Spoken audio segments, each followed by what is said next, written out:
Mchanganuo wa kazi zilizofanyika. Uchimbaji wa mtaro wa bomba wenye urefu wa mita 15,639 kati ya mita 16,310. Ulazaji wa bomba la kusambazia maji na kutoa maji kwenye bomba kuu urefu wa kilomita 15.6. Ujenzi wa mnara wa tenki wa mita 12 ambao kwa sasa umekamilika. Ujenzi wa vituo 5 vya kuchotea maji. Ujenzi wa tenki lenye ujazo wa lita 50,000 ambao lipo kwenye 85% ya utekelezaji wake.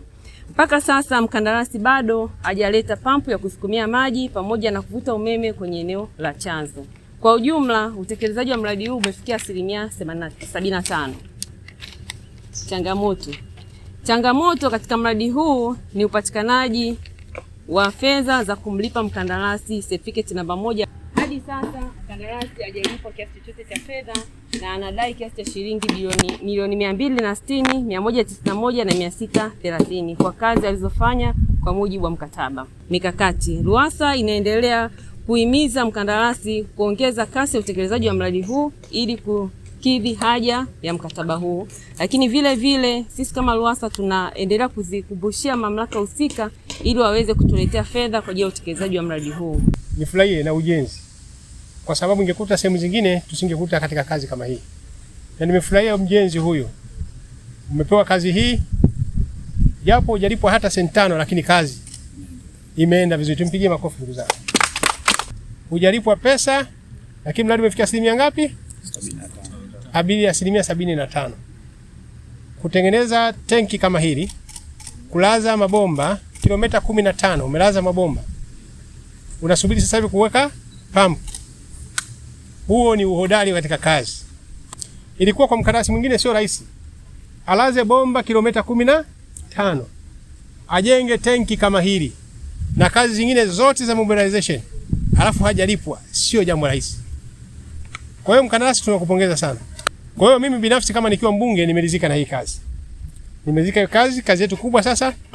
Nitaenda kumuomba waziri wa maji, ndugu yangu Juma Aweso, pamoja na katibu mkuu wake dada yetu Mwajuma, engineer Mwajuma. Waangalia sasa kiwezekana alete pesa haraka. Huyu mtu alipwe, kazi ikamilike. Kwa mtu kama huyu anafanya hivi ni mkandarasi mwenye kustahili sifa. Na mtu kama anatakiwa alipwe haraka.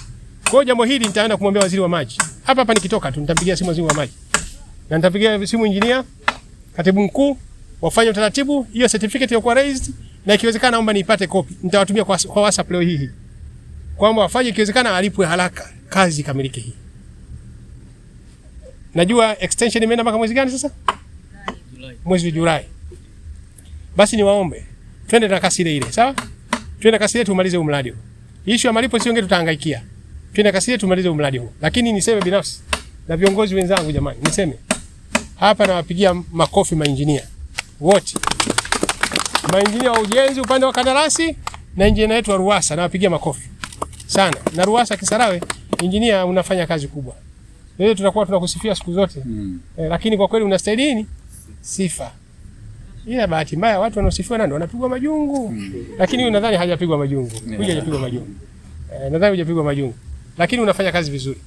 Kwa basi mimi nimeridhika na kazi.